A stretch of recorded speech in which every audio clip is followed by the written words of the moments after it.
Item number 1, माननीय वित्त मंत्री श्रीमती निर्मला सीतारमन जी।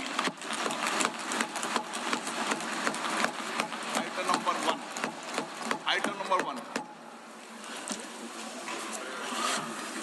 Sir, with your permission, I rise to lay on the table a copy each of the following papers, Hindi and English versions, under Article 281 of the Constitution, Report for 2026 to 2031, Volume 1, Main Report of the 16th Finance Commission. 2. Report for 2026-2031, Volume 2, Annexures of the 16th Finance Commission. Number 3, explanatory memorandum as to the action taken on the recommendations contained in the above report. Item number 2, माननीय वित्त मंत्री निर्मला सीतारमन जी।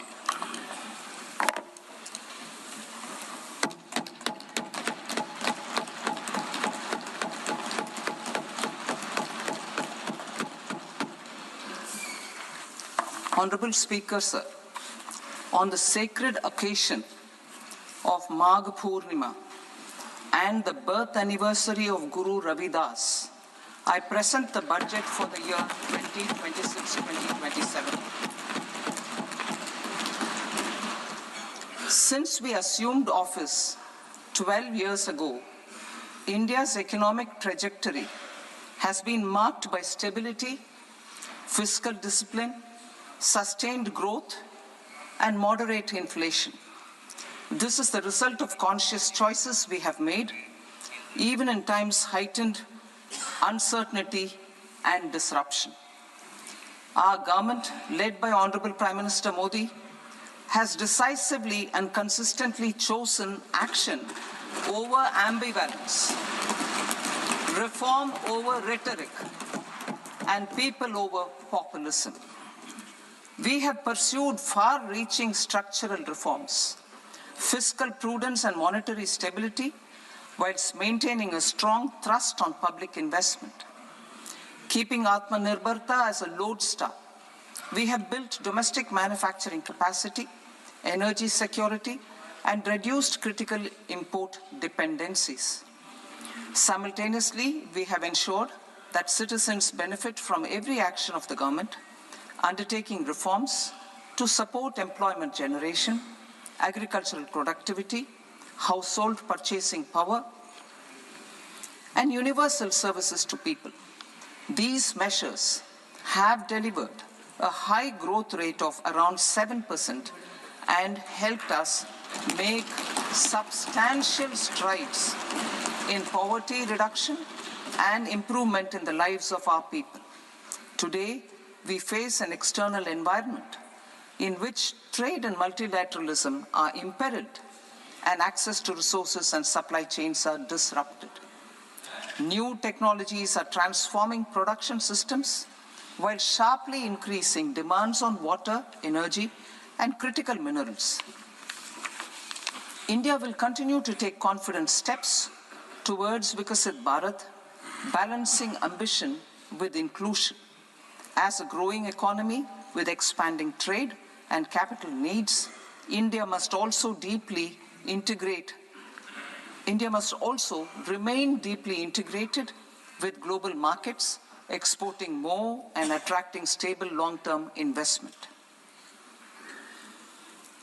As I begin Part A, I want to express my gratitude to the people for standing firmly with us as we forge our way together towards becoming one of the largest economies of the world.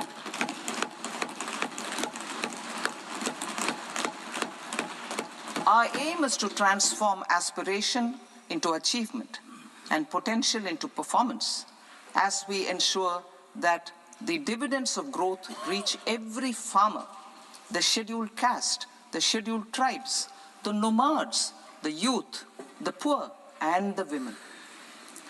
In Vikasit Bharat Young Leaders Dialogue 2026, several innovative ideas were shared with our Prime Minister, which have inspired many of the proposals, making this a unique Yuva Shakti-driven budget. Our government's sankalp is to focus on our poor, underprivileged, and the disadvantaged. To deliver on this sankalp, and given that this is the first budget prepared in Kartavya Bhavan, we are inspired by three Kartavya. Our first Kartavya is to accelerate and sustain economic growth by enhancing productivity and competitiveness and building resilience to volatile global dynamics. Our second Kartavya is to fulfill aspirations of our people and build their capacity, making them strong partners in India's path to prosperity. Our third Kartavya, aligned with our vision of Sabka Saath, Sabka Vikas, is to ensure that every family, community, region, and sector has access to resources, amenities, and opportunities for meaningful participation. This threefold approach requires a supportive ecosystem. The first requirement is to sustain the momentum of structural reforms, continuous, adaptive, and forward-looking. Second, a robust and resilient financial sector is central to mobilizing savings, allocating capital efficiently, and managing risks. Third, cutting-edge technologies, including AI applications, can serve us as force multipliers for better governance. Reform Express. Our government has undertaken comprehensive reforms towards creating employment, boosting productivity, and accelerating growth. After the Prime Minister's announcement on Independence Day in 2025, over 350 reforms have been rolled out. This includes GST simplification, notification of labor codes, and rationalization of mandatory quality control orders. High-level committees have been formed, and in parallel, the central government is working with the state governments on deregulation and reducing compliance requirements. The Reform Express is well on its way and will maintain its momentum to help us fulfill our Kartavya. I now move to specific proposals. Under our first Kartavya, to accelerate and sustain economic growth, I propose interventions in 6 areas. 1. Scaling up manufacturing in 7 strategic and frontier sectors. 2. Rejuvenating legacy industrial sectors. 3. Creating champion MSMEs. 4. Delivering a powerful push for infrastructure. 5. Ensuring long-term security and stability. And 6. Developing city economic regions. Scaling up of manufacturing in 7 strategic and frontier sectors. Biopharma Shakti, meaning biopharma strategy for health advancement through knowledge, technology, and innovation. India's disease burden is observed to be shifting towards non-communicable diseases like diabetes, cancer, and autoimmune disorders. Biologic medicines are key to longevity and quality of life at affordable costs. To develop India as a global biopharma manufacturing hub,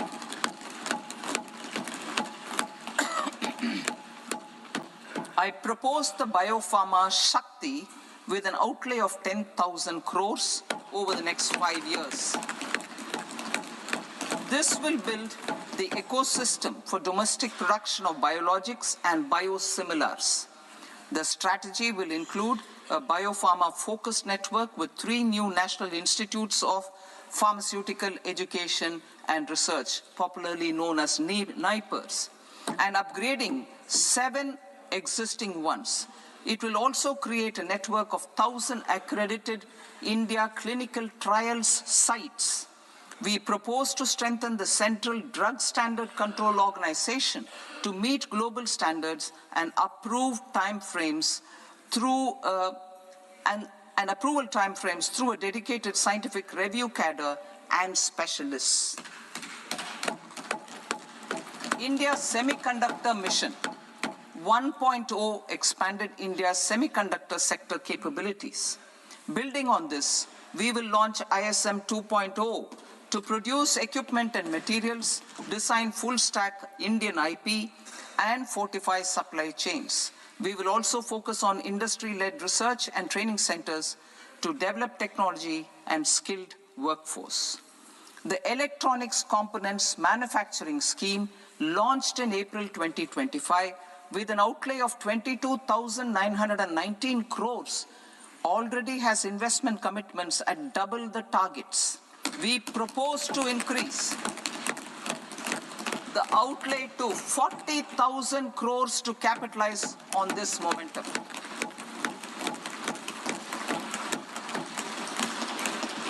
A scheme for rare earth permanent magnets was launched in 2025 November. We now propose to support the mineral-rich states of Odisha, Kerala, Andhra Pradesh, and Tamil Nadu to establish dedicated rare earth corridors to promote mining, processing, research, and manufacturing. To enhance domestic chemical production and reduction import dependency and reduce import dependency, we will launch a scheme to support states in establishing 3 dedicated chemical parks through challenge route on a cluster-based plug-and-play model. Strong capital goods.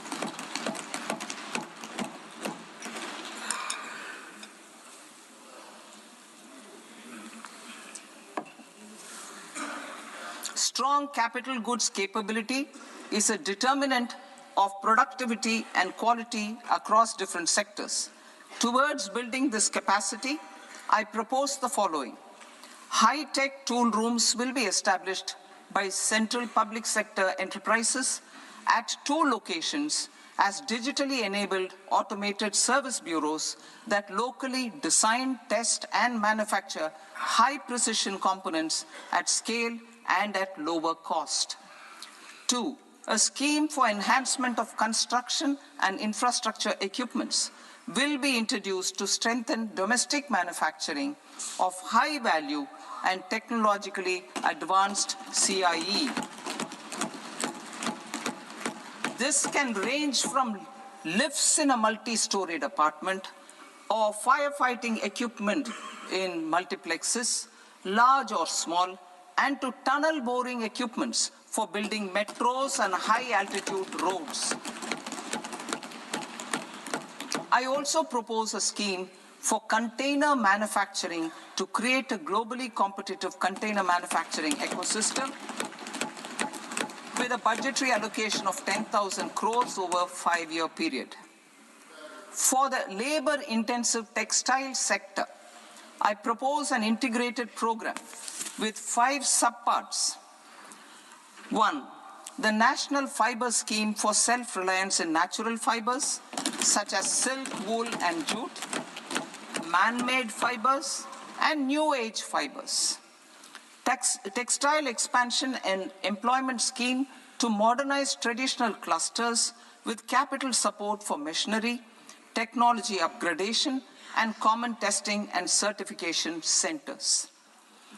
3, the National Handloom and Handicraft Program to integrate and strengthen existing schemes and ensure targeted support for weavers and artisans.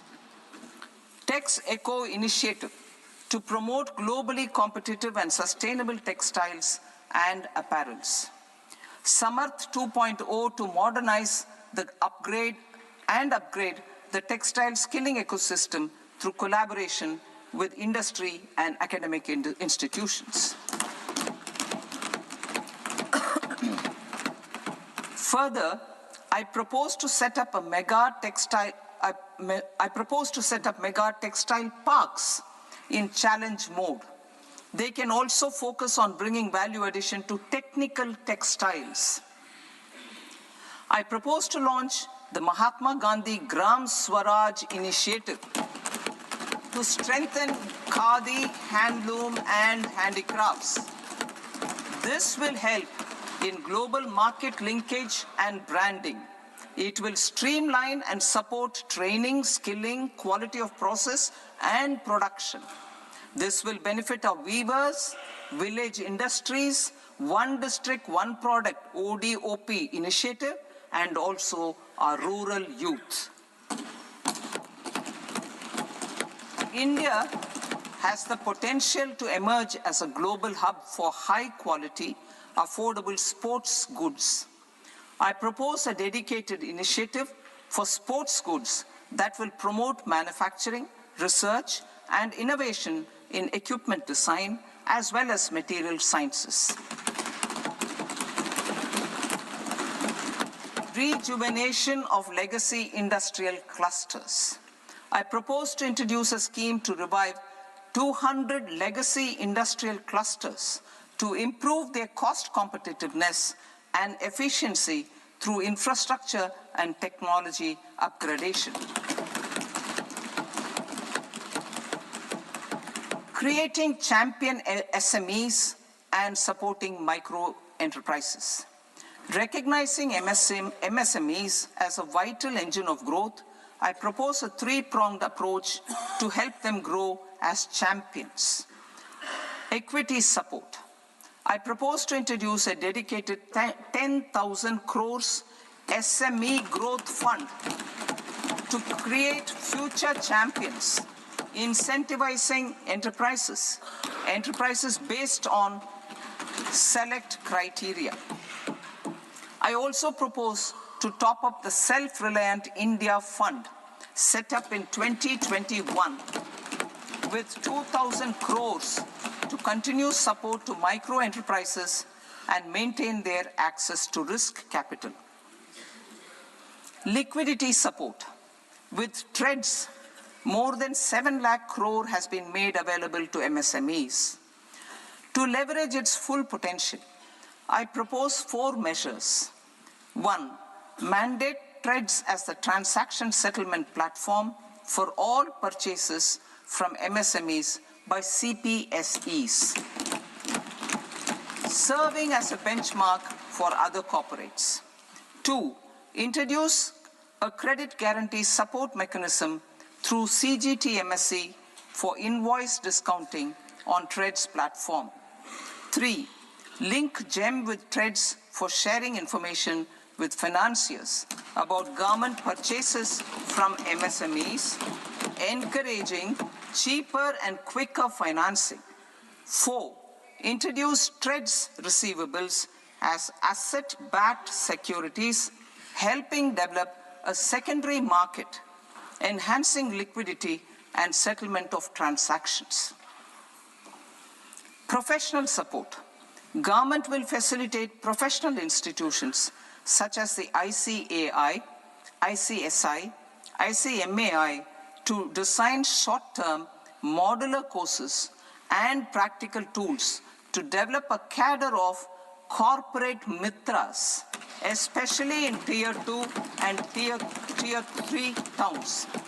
These accredited para-professionals will help MSMEs meet compliance requirements at affordable costs. Infrastructure. During this past decade, our government has undertaken several initiatives for large-scale enhancement of public infrastructure, including through new financing instruments such as Infrastructure Investment Trust (InvITs) and Real Estate Investment Trust (REITs), and institutions like NIIF and NABFID. We shall continue to focus on developing infrastructure in cities with over 5 lakh population, that is tier 2, tier 3 cities, which have expanded to become growth centers. Public capital expenditure has increased manifold from 2 lakh crore in 2014-15 to an allocation of 11.2 lakh crore in BE 25-26.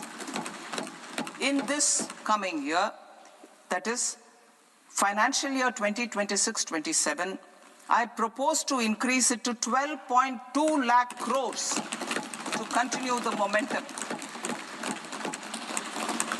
To strengthen the confidence of private developers regarding risks during infrastructure development and construction phase, I propose to set up an infrastructure risk guarantee fund to provide prudentially calibrated partial credit guarantee to lenders. Over the years, RITES have emerged as a successful instrument for asset monetization. I propose to accelerate recycling of significant real estate assets of the CPSEs through the setting up of dedicated RITES. To promote environmentally sustainable movement of cargo, I propose to 1. Establish new dedicated freight corridors connecting Dankuni in the east to Surat in the west. Operationalize 20 new national waterways over the next 5 years. Starting with National Waterways 5 in Orissa to connect mineral-rich areas of Talcher and Angul and industrial centers like Kalinga Nagar to the ports of Paradeep and Dhamra. Training institutes will be set up as regional centers of excellence for development of required manpower for these waterways. This will benefit youth in the entire stretch of the waterways to train and acquire skills. Further, a ship repair ecosystem catering to inland waterways will also be set up at Varanasi and Patna. And C, launch a coastal cargo promotion scheme for incentivizing a modal shift from rail to road to increase the share of inland waterways and coastal shipping from 6% to 12% by 2047. To enhance last mile and remote connectivity and promote tourism, I propose to give incentives to indigenize manufacturing of seaplanes. A seaplane VGF scheme will be also introduced to provide support for operations. Carbon capture, utilization and storage. Aligning with the roadmap launched in December 2025, the carbon capture, utilization and storage technologies at scale will achieve higher readiness and in end-use application across 5 industrial sectors, including power, steel, cement, refineries, and chemicals. An outlay of 20,000 crore is proposed over the next 5 years for this purpose. City economic regions. Cities are India's engines of growth, innovation, and opportunities. We shall now focus on tier 2, tier 3 cities, and even temple towns, which need modern infrastructure and basic amenities. This budget aims to further amplify the potential of cities to deliver the economic power of agglomerations by mapping city economic regions based on their specific growth drivers. An allocation of 5,000 crore per CER over 5 years is proposed for implementing their plans through a challenge mode with a reform-cum-result-based financing mechanism. In order to promote environmentally sustainable passenger systems, we will develop 7 high-speed rail corridors between cities as growth connectors, namely Mumbai to Pune, Pune to Hyderabad, Hyderabad to Bengaluru, Hyderabad to Chennai, Chennai to Bengaluru, Delhi to Varanasi, Varanasi to Siliguri.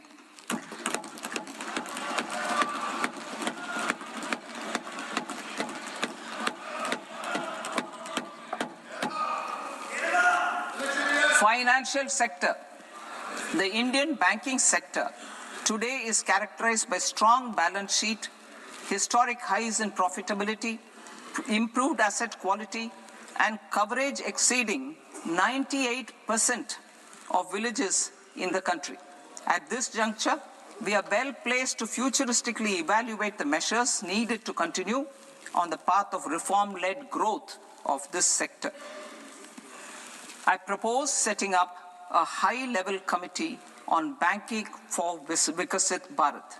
High-level committee on banking for Vikasit Bharat to comprehensively review the sector and align it with India's next phase of growth, while safeguarding financial stability, inclusion, and consumer protection.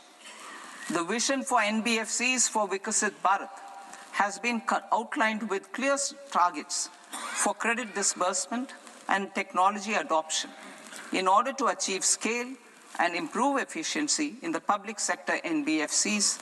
As a first step, it is proposed to restructure the Power Finance Corporation and Rural Electrification Corporation.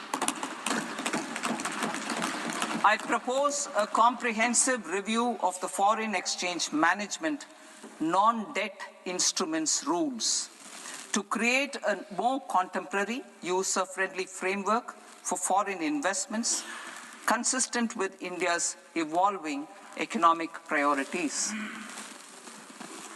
Corporate bond market.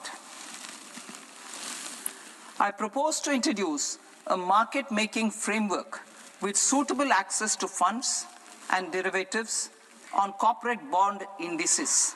I also propose to introduce total return swaps on corporate bonds. Municipal bonds. To encourage the issuance of municipal bonds of higher value by larger cities, I propose an incentive of 100 crore rupees for a single bond issuance. 100 crore rupees for a single bond issuance of more than 1,000 crore. The current scheme under Amrit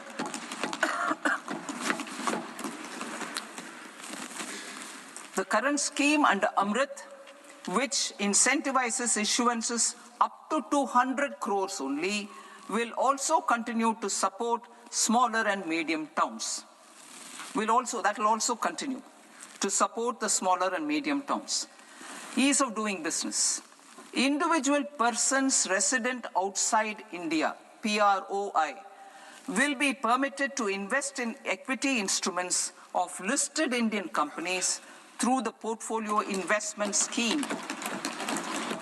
It is also proposed to increase the investment limit for an individual PROI under the scheme from 5% to 10%, with an overall investment limit for all individual PROIs to 24% from the current 10%.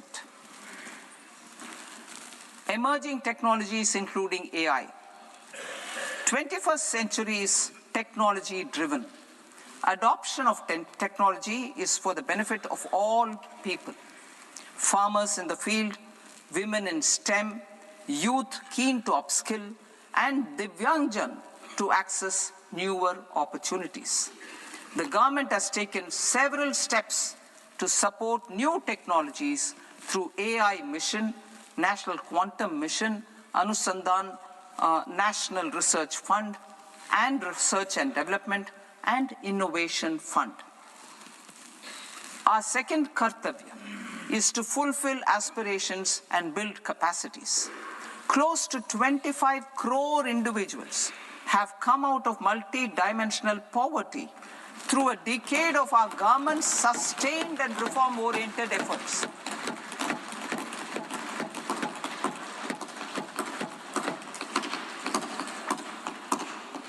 Our government has therefore decided to place a renewed emphasis on the service sector to provide a pathway to fulfilling aspirations of a youthful India with the following measures. I propose to set up a high-powered Education to Employment and Enterprises Standing Committee to recommend measures that focus on services sector as a core driver of Vikasit Bharat. This will make us a global leader in services with a 10% global share by 2047. The committee will prioritize areas to optimize the potential for growth, employment, and exports. They will also assess the impact of emerging technologies, including AI, on jobs and skill requirements and propose measures thereof. To create a range of skilled career pathways, a new range of skilled career pathways for our youth, I propose interventions in the following sectors. Health. Existing institutions for allied health professionals will be upgraded and new AHP institutions established in private and government sectors. This will cover 10 selected disciplines, including optometry, radiology, anesthesia, OT technology, applied psychology, and behavioral health, and add 1 lakh AHPs over the next 5 years. A strong care system covering geriatric and allied care services will be built. A variety of NSQF-aligned programs will be developed to train multi-skilled caregivers, combining core care and allied skills such as wellness, yoga, and operation of medical assistive devices. In the coming year, 1.5 lakh caregivers will be trained.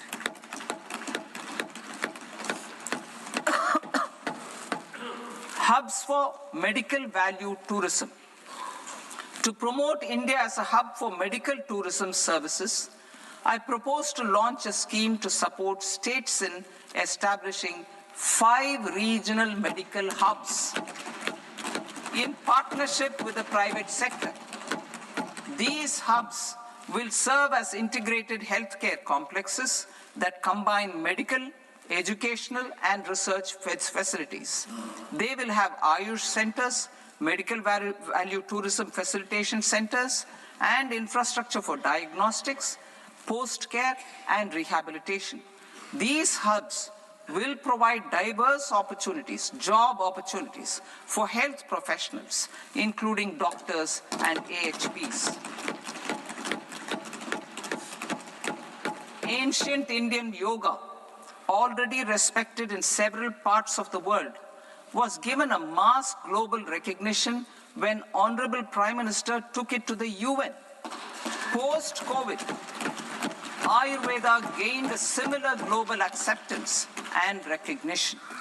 Exporting quality Ayurveda products helps farmers who grow the herbs and youth who process the products.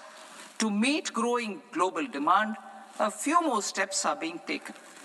I propose to, 1, set up 3 new All India Institutes of Ayurveda.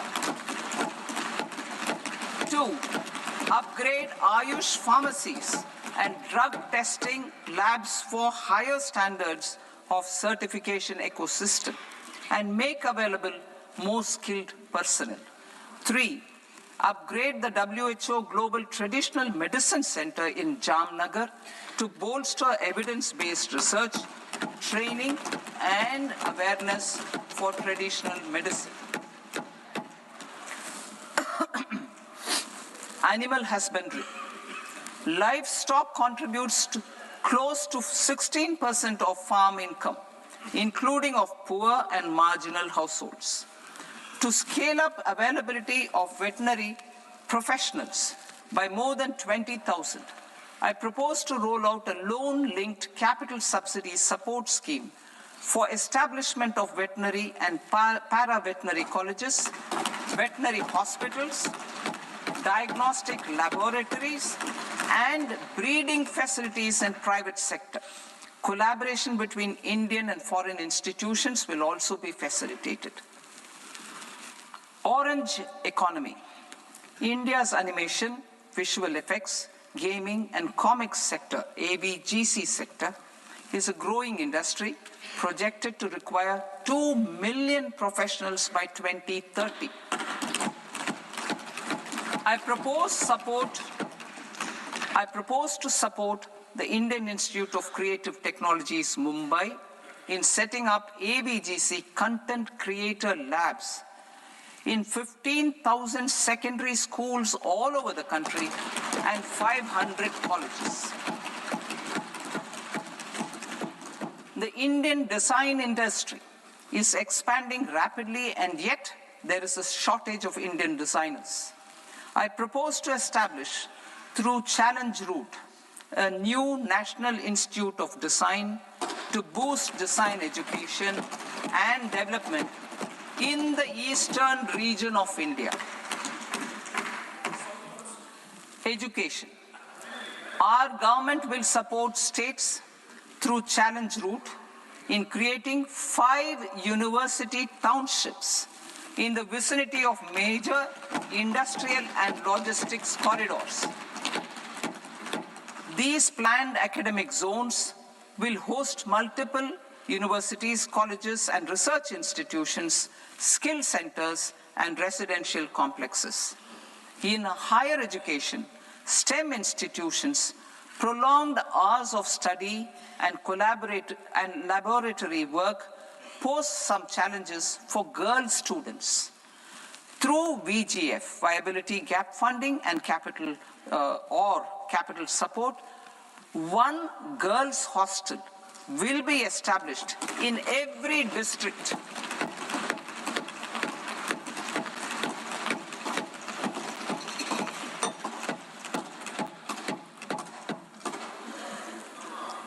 To promote astrophysics and astronomy via immersive experiences, 4 telescope infrastructure facilities will be set up or upgraded.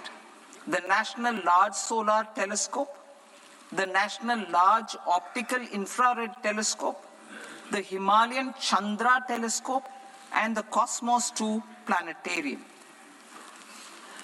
Tourism.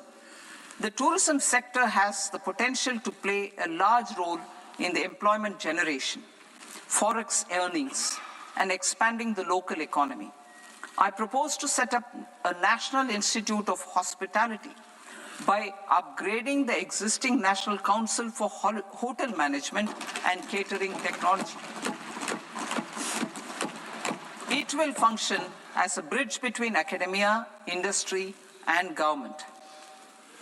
I also propose a pilot scheme for upskilling 10,000 guides in 20 iconic tourist sites through a standardized, high-quality, 12-week training course in hybrid mode in collaboration with the Indian Institute of Management. A national destination digital knowledge grid will be established to digitally document all places of significance, cultural, spiritual, and heritage.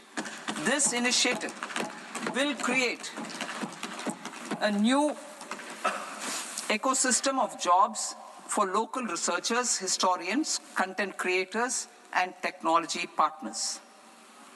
India has the potential and opportunity to offer world-class trekking and hiking experience. We will develop ecologically sustainable mountain trails in Himachal Pradesh, Uttarakhand, and Jammu Kashmir. Also in Araku Valley in the Eastern Ghats and Podigai Malai in the Western Ghats.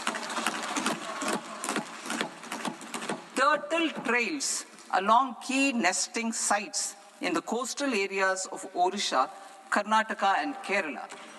And 3, bird watching trails along the Pulikat Lake in Andhra Pradesh, Tamil Nadu. It's on the border. Under the visionary leadership of Honorable Prime Minister, we established the International Big Cat Alliance in 2024.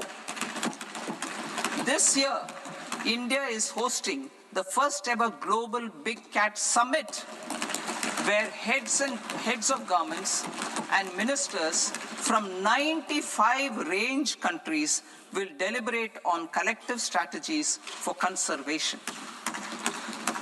Heritage and culture tourism. I propose to develop 15 archaeological sites, including Lothal, Dholavira, Rakhi Gadi, Adichanallu, Saranath, Hastinapur, and Leh Palace into vibrant experiential cultural destinations. Excavated landscapes will be open to the public through curated walkways. Immersive storytelling skills and technologies will be introduced to help conservation labs, interpretation centers, and guides. The sports sector provides multiple means of employment, skilling, and job opportunities. Taking forward the systematic nurturing of sports talent, which is set in motion through the Khelo India program earlier, I propose to launch a Khelo India mission to transform the sports sector over the next decade. The mission will facilitate an integrated talent development pathway supported by training centers, which are foundational, intermediate, and elite levels. B, systematic development of coaches and support staff. C, integration of sports science and technology. D, competitions and leagues to promote sports culture and provide platforms. And E, development of sports infrastructure for training and competition. Our third Kartavya aligns with our vision of Sabka Saath, Sabka Vikas towards Vikasit Bharat. This requires targeted efforts for 1, increasing farmer incomes through productivity enhancement and entrepreneurship, with special attention to small and marginal farmers. B, empowering Divyangjan through access to livelihood opportunities, training, and high-quality assistive devices. C, empowering the vulnerable to access mental health and trauma care. D, focus on the Purvodaya states and the Northeast region to accelerate development and employment opportunities. Fisheries. We will undertake initiatives for integrated development of 500 reservoirs and Amrit Sarovars. 2, strengthen the fisheries value chain in coastal areas and enable market linkages involving startups and women-led groups together with fish farmer producer organizations. Animal husbandry.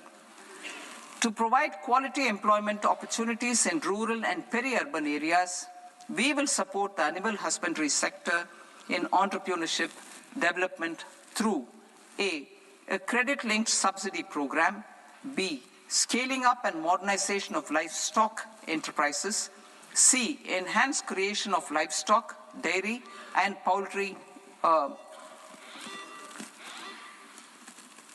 enhanced creation of livestock, dairy, and poultry-focused integrated value chains, and D, encourage creation of livestock farmer-producer organizations. High-value agriculture. To diversify farm outputs, increase productivity, enhance farmers' incomes, and create new employment opportunities, we will support high-value crops such as coconut, sandalwood, cocoa, cashew in the coastal areas, agar trees in Northeast, and nuts such as almonds, walnuts, and pine nuts in our hilly regions. These, all of them, will be supported. India is the world's largest producer of coconuts. About 30 million people including nearly 10 million farmers, depend on coconuts for their livelihood. To further enhance competitiveness in coconut production, I propose a coconut promotion scheme to increase production and enhance productivity through various interventions, including replacing and non-productive trees with new saplings or plants or varieties in major coconut growing states. A dedicated program is proposed for Indian cashew and cocoa to make India self-reliant in raw cashew and coconut production and processing, enhance export competitiveness, and transform Indian cashew and Indian cocoa into premium global brands by 2030. Sandalwood. Sandalwood is closely linked to India's social and cultural heritage.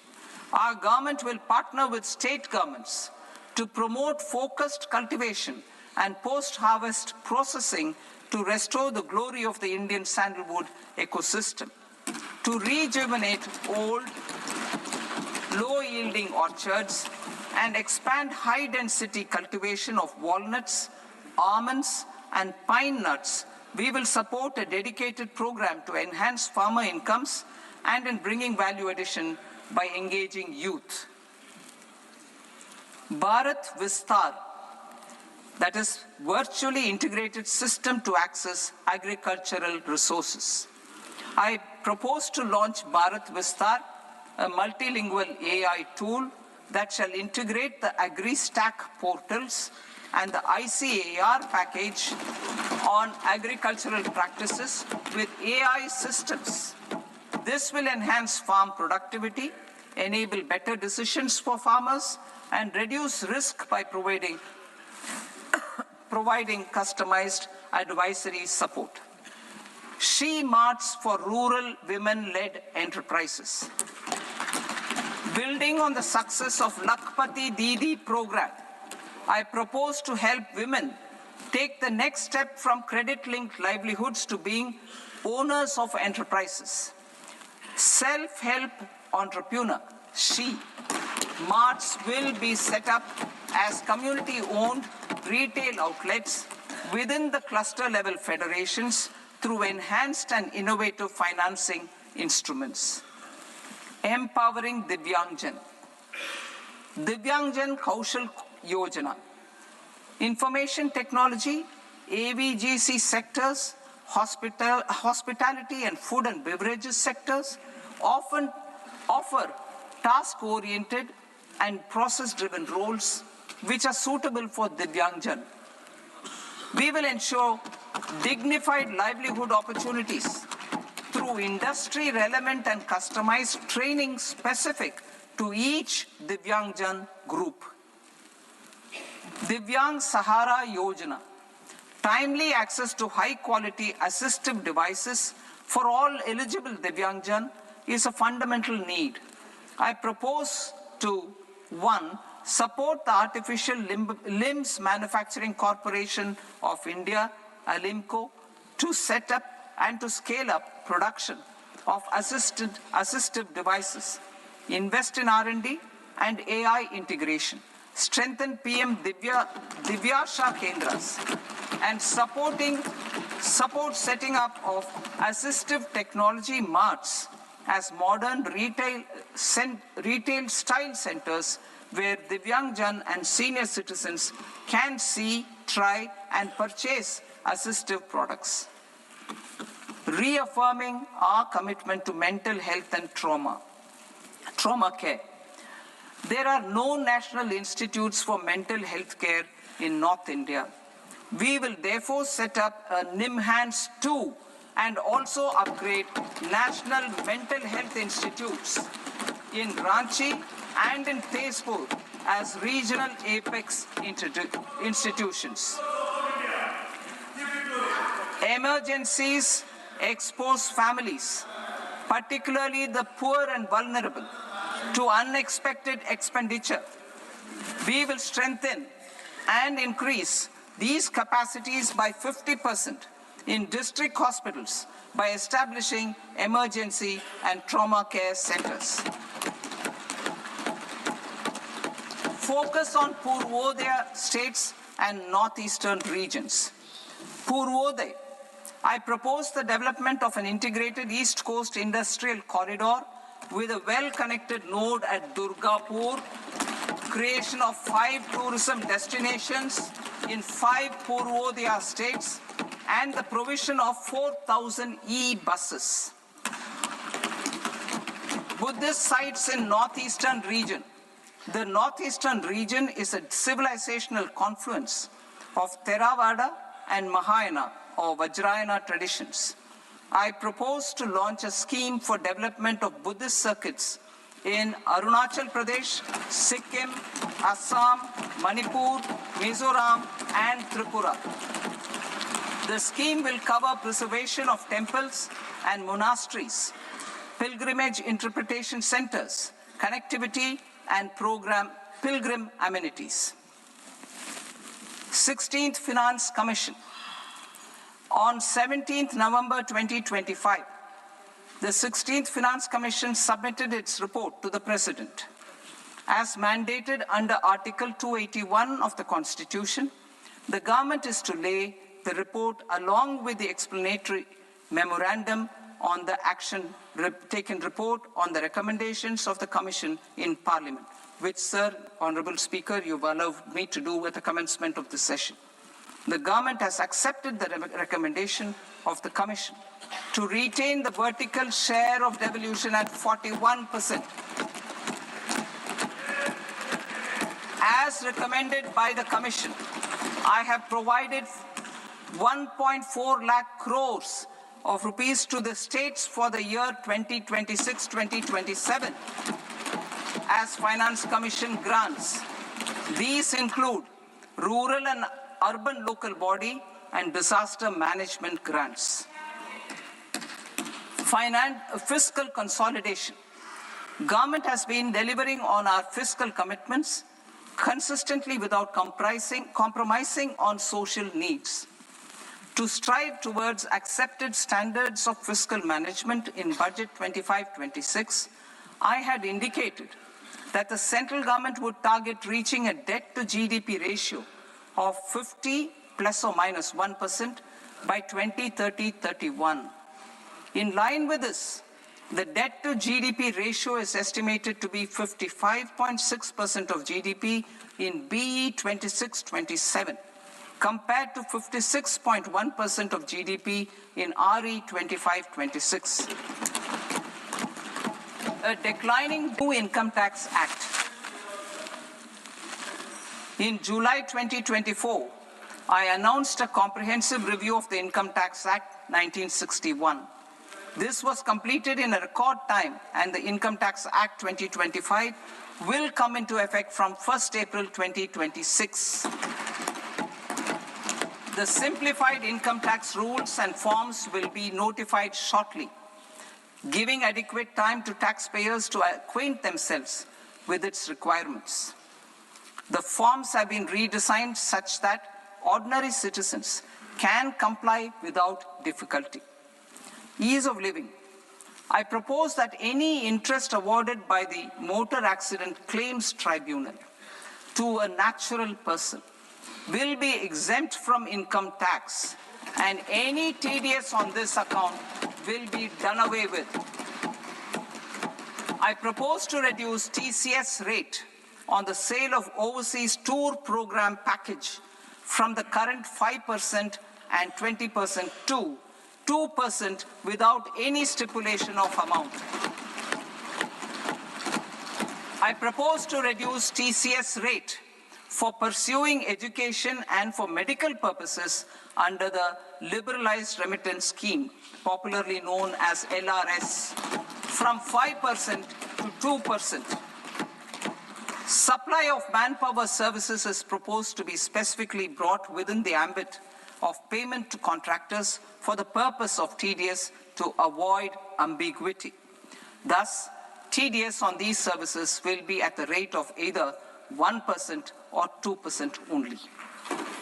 I propose a scheme for small taxpayers, wherein a rule-based automated process will enable obtaining a lower or nil deduction certificate instead of filing an application with the assessing officer. For the ease of taxpayer holding securities in multiple companies, I propose to enable depositories to accept Form 15G or Form 15H from the investor and provide it directly to various relevant companies. I propose to extend time available for revising returns from 31st December to up to 31st March with the payment of a nominal fee. I also propose to stagger the timeline for filing of tax returns. Individuals with ITR 1 and ITR 2 returns will continue to file till 31st July, and non-audit business cases or trusts are proposed to be allowed time till 31st August.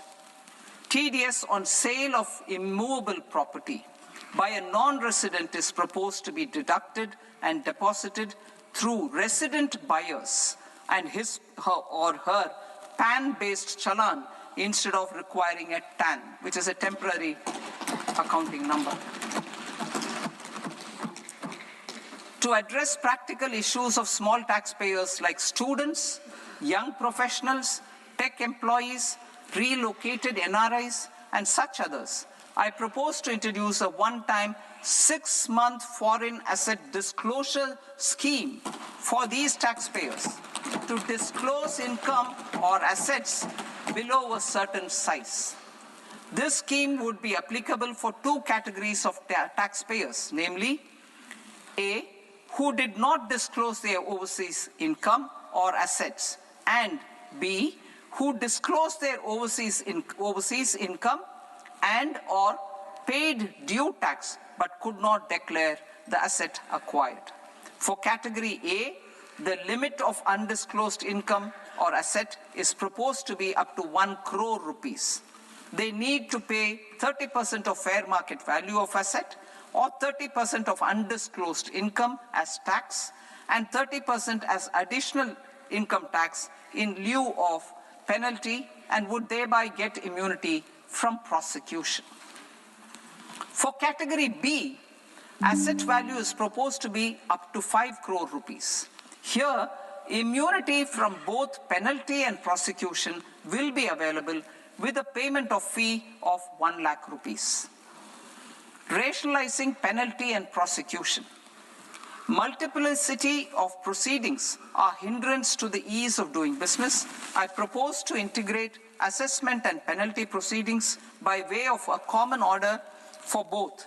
There will be no interest liability on the taxpayer on the penalty amount for the period of appeal before the first appellate authority, irrespective of the outcome of appeal process. Further, quantum of prepayment is being reduced from 20% to 10% and will continue to be calculated only on core tax demand. As an additional measure for reducing litigation, I propose to allow taxpayers to update their returns even after reassessment proceedings have been initiated, and an additional 10% tax rate over and above the rate applicable for the relevant year. The assessing officer will then use only this updated return in his proceedings. There is already a framework for immunity from penalty and prosecution in the cases of underreporting. I propose to apply this framework for immunity to misreporting too. However, in such a case, the taxpayer will need to pay 100% of the tax amount as an additional income tax over and above the tax and interest due. Penalties for certain technical defaults, such as failure to get accounts audited, non-furnishing of transfer pricing audit report, and default in furnishing statement for financial transactions are proposed to be converted into fee.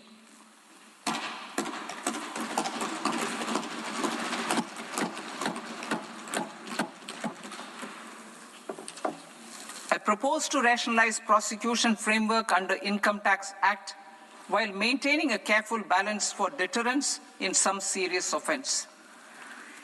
Non-production of books of account and documents and requirement of TDS payment where payment is made in kind are being decriminalized. Further, minor offenses will attract fine only. The remaining prosecutions will be graded commensurate with the quantum of offense. They will entail only simple imprisonment with maximum imprisonment reduced to 2 years and power to courts to convert even those into fines. There is no penalty. There's no penalty presently for non-disclosure of non-immovable foreign assets with aggregate value less than 20 lakh rupees. I propose to also provide them with immunity from prosecution with retrospective effect from 1/10/2024.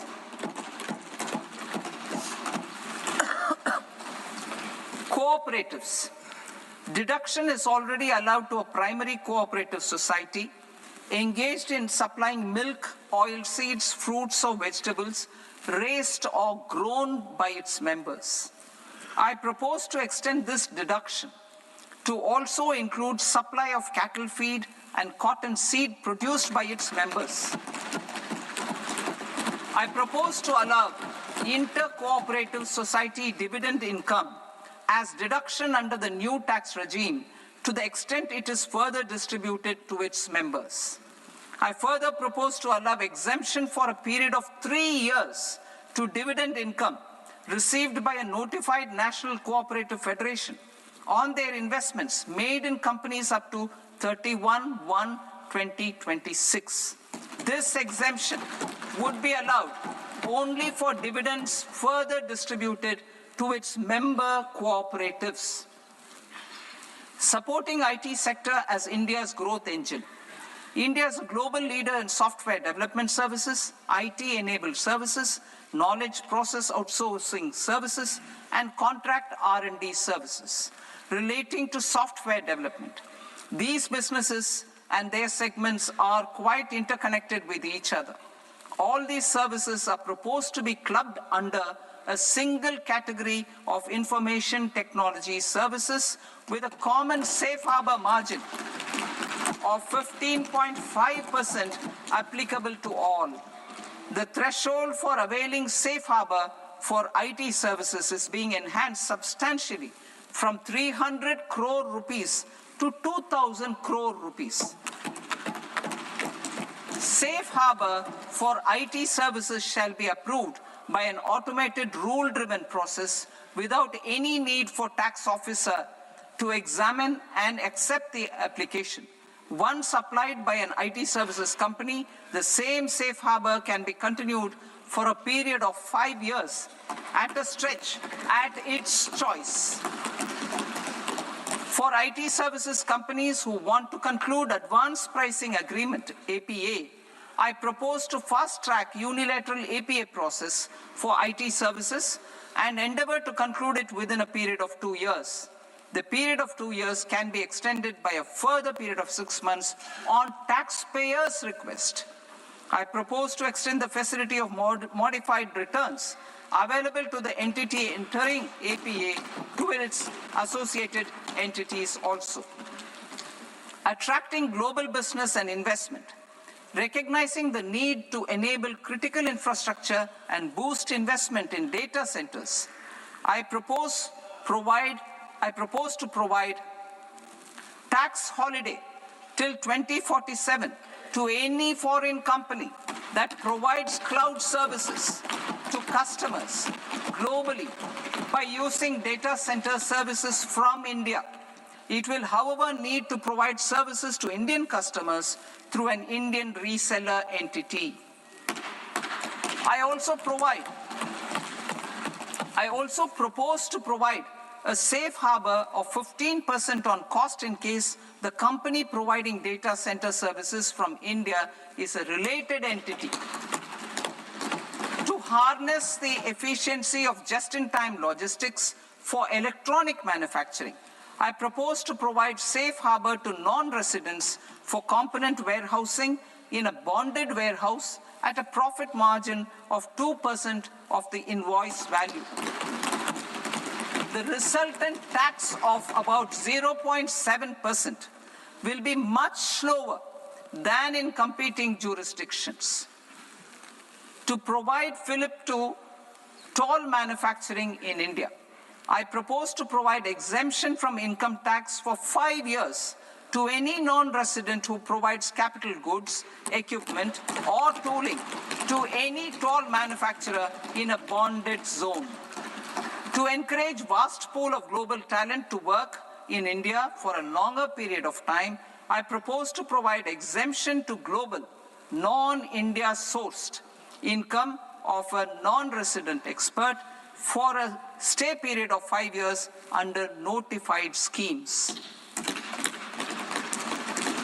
I propose to provide exemption from minimum alternate tax, the MAT, to all non-residents who pay tax on presumptive basis.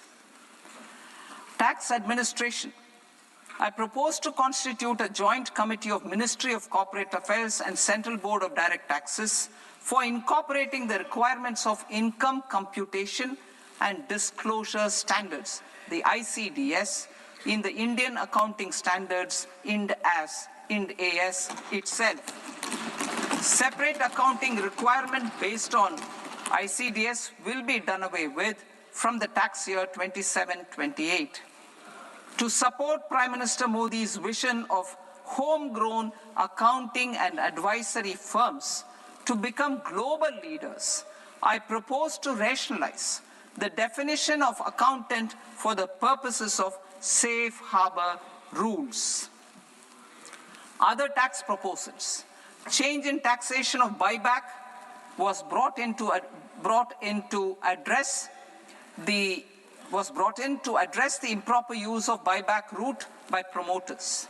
In the interest of minority shareholders, I propose to tax buyback for all types of shareholders as capital gains. However, to disincentivize misuse of tax arbitrage, promoters will pay an additional buyback tax. This will make effective tax 22% for corporate promoters. For non-corporate promoters, the effective tax will be 30%. TCS rate for sellers of specific goods, namely alcoholic liquor, scrap, and minerals, will be rationalized to 2%, and that on tendu leaves will be reduced from 5% to 2%. I propose to raise the STT on futures to 0.05% from the present 0.02%. STT on options premium and exercise of options are both proposed to be raised to 0.15% from the present rate of 0.1% and 0.125% respectively.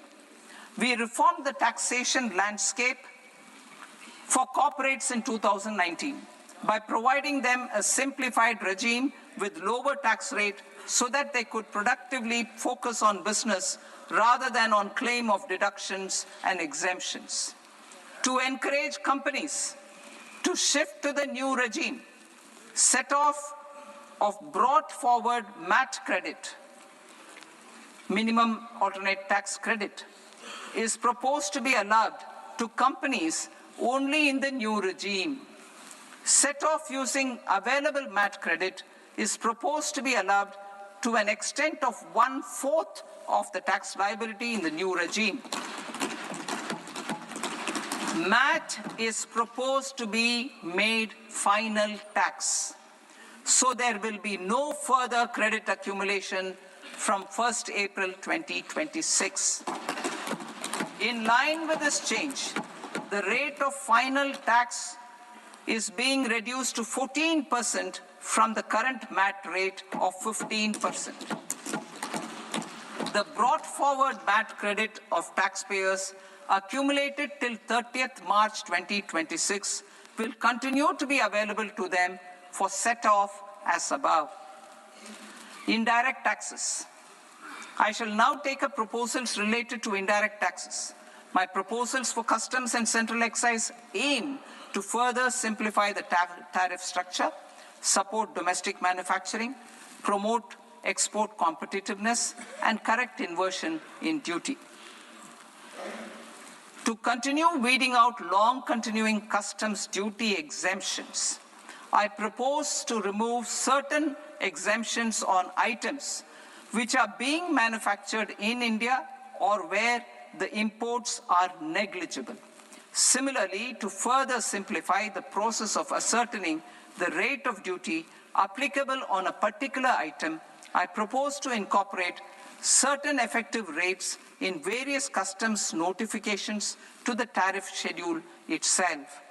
I shall now take up sector-specific proposals. Promotion of exports of marine, leather, and textile products. I propose to increase the limit for duty-free imports of specified inputs used for processing seafoods for export from the current 1% to 3% of FOB value of the previous year's export turnover. I also propose to allow duty-free imports of specified inputs, which is currently available for exports of leather or synthetic footwear, to exports of shoe uppers as well. I propose to extend the time period for export of final product from the existing 6 months to 1 year for exporters of leather or textile garments, leather or synthetic footwear, and other leather products. Energy transition and security. I propose to extend the basic customs duty exemption given to capital goods used for manufacturing lithium-ion cells for batteries to those used for manufacturing lithium-ion cells for battery energy storage systems also. I propose to exempt basic customs duty on import of sodium antimonate for use in manufacture of solar glass. Nuclear power. I propose to extend the existing basic customs duty exemption on imports of goods required for nuclear power projects till the year 2035 and expand it for all nuclear plants irrespective of their capacity. Critical minerals. It is proposed to provide basic customs duty exemption to the import of capital goods required for the processing of critical minerals in India. Biogas blended CNG. I propose to exclude the entire value of biogas while calculating the central excise duty payable on biogas blended CNG. Civil and defense aviation. I propose to exempt basic customs duty on components and parts required for the manufacture of civilian training and other aircrafts. It is proposed to exempt basic customs duty on raw materials imported for the manufacture of parts of aircraft to be used in maintenance, repair, or overall requirements by units in the defense sector. Electronics. To deepen value addition in the consumer electronics sector, I propose to exempt basic customs duty on specified parts used in the manufacture of microwave ovens. Special economic zone.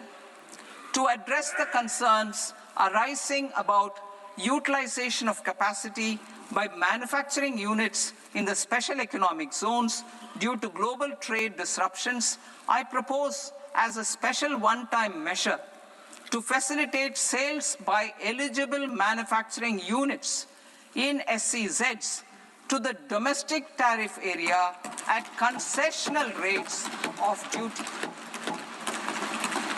The quantity of such sales will be limited to a prescribed proportion of their exports. Necessary regulatory changes will be undertaken to operationalize the measures while ensuring level playing field for the units working in the DTA. Ease of living. To rationalize the customs duty structure for goods imported for personal use, I propose to reduce the tariff rate on all dutiable goods imported for personal use from 20% to 10%. To provide relief to patients, particularly those suffering from cancer, I propose to exempt basic customs duty on 17 drugs or medicines. I propose also to add 7 more rare diseases for the purposes of exempting import duties on personal imports of drugs, medicines, and food for special medical purposes used in their treatment. Customs process. India's role and share in the global trade is poised for a major leap in line with our ambition and journey towards Vikasit Bharat. In this regard, I propose many measures for custom processes to have minimal intervention for smoother and faster movement of goods and greater certainty to the trade. Trust-based systems. I propose to enhance duty deferral period for Tier 2 and Tier 3 authorized economic operators, known as AEOs, from 15 days to 30 days. I propose to provide eligible manufacturer importers the same duty deferral facility. This should encourage them to get themselves accredited as a full-fledged Tier 3 AEO in due course. To provide greater certainty and for better business planning, I propose to extend validity period of advance ruling binding on customs from the present 3 years to 5 years. In the spirit of the whole of government approach,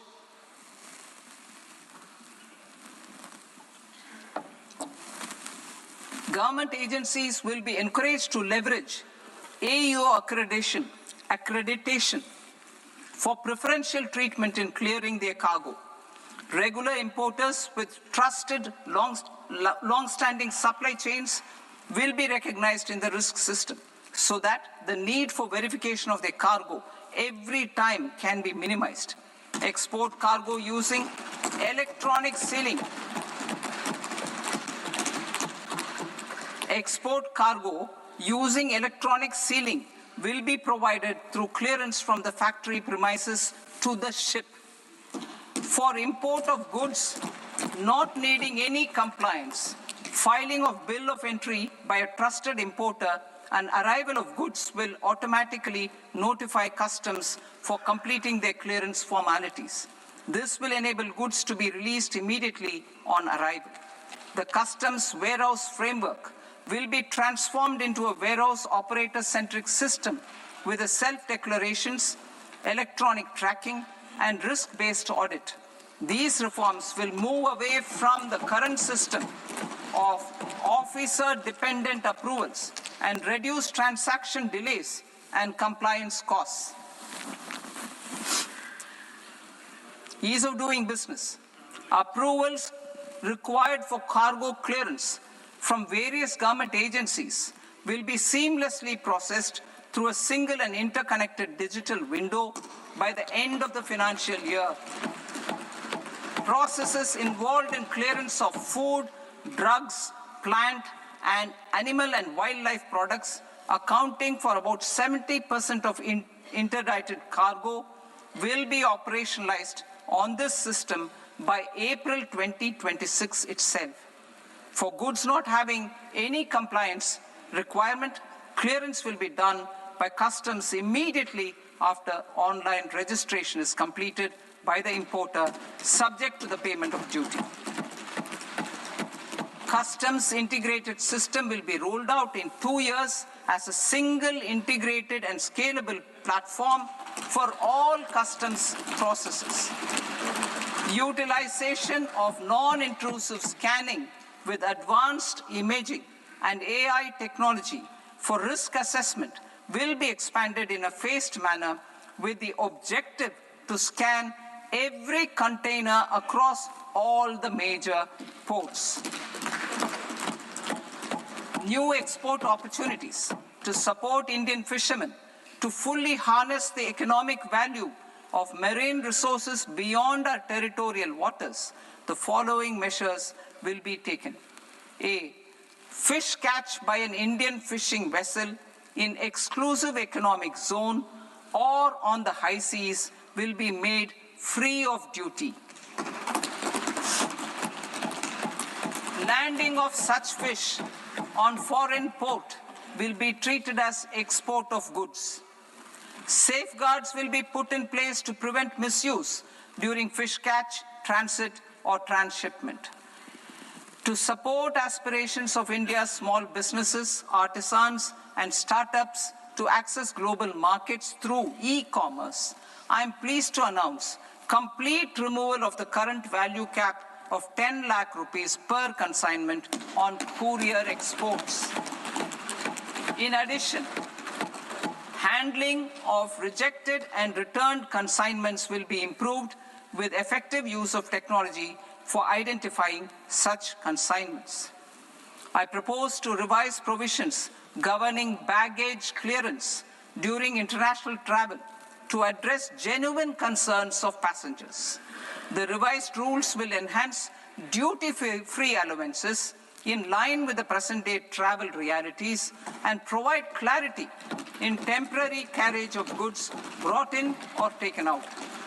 There are honest taxpayers who are willing to settle disputes by paying all their dues, but they get deterred due to negative connotation associated with penalty. They will now be able to close cases by paying an additional amount in lieu of penalty. Honorable Speaker, sir, with this, I commend the budget to this august House. Jai Hind.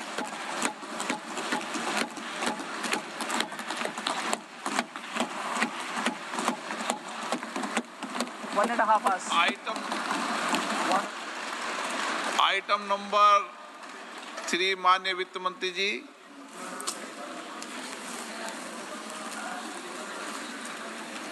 Item number 2, sir. 3.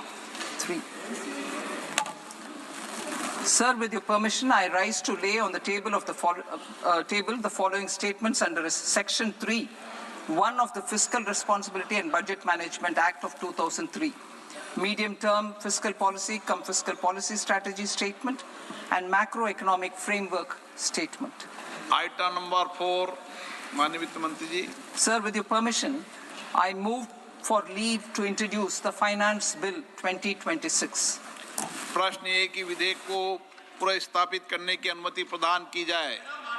जो सदस्य इस पक्ष में हाँ गए, जो सदस्य विरोध में ना गए, मेरे विचार में निर्णय हाँ वालों के पक्ष में हाँ वालों के पक्ष में अनुमति प्रदान की जाती है। माननीय मंत्री जी, आप विधेयक पुनर्स्थापित करें। Sir, I introduce the bill. माननीय सदस्यगण, आपको सूचित किया जाता है कि माननीय वित्त मंत्री जी के बजट भाषण की कॉपी पब्लिकेशन काउंटर पर ली जाती है। बजट भाषण और बजट से संबंधित दस्तावेज आपके मोबाइल फोन और मेंबर पोर्टल्स पर ही उपलब्ध है। सभा की कार्रवाई कल सोमवार दिनांक 2 फरवरी 2026 को प्राप्त 11 बजे तक के लिए स्थगित की जाती है।